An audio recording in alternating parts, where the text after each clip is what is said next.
কাছাকাছি সর্বোচ্চ মর্যাদাময় ঘর।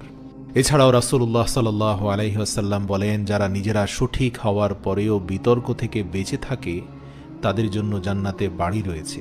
তারা অনর্থক ঝগড়াঝাটিতে লিপ্ত হয় না এবং তারা মূর্খতাপূর্ণ রসিকতা ত্যাগ করে। তারা কাউকে প্রভাবিত করার জন্য হাসি তামাশায় লিপ্ত হয় না।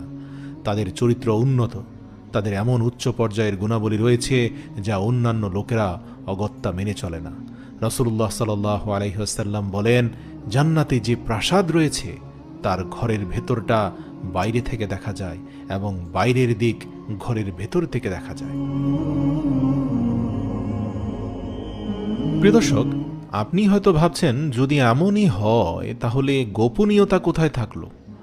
আসলে এটা নিয়ে আমাদেরকে চিন্তা করতে হবে না। প্রাইভেসি বা গোপনীয়তার সম্পর্কে দুশ্চিন্তা করার কোনো কারণ নেই, স্পেশালি যদি আপনি জান্নাতে যেতে পারেন। আপনার প্রাসাদ এতটাই সুবিশাল এবং সুউচ্চ হবে যে সেখানে কেউ আপনাকে দেখতে পাবে না। অতএব এই প্রাসাদগুলো হবে স্বচ্ছ স্ফটিক দ্বারা নির্মিত। সাহাবীরা জিজ্ঞাসা করল, ইয়া রাসূলুল্লাহ, এগুলো কার জন্য?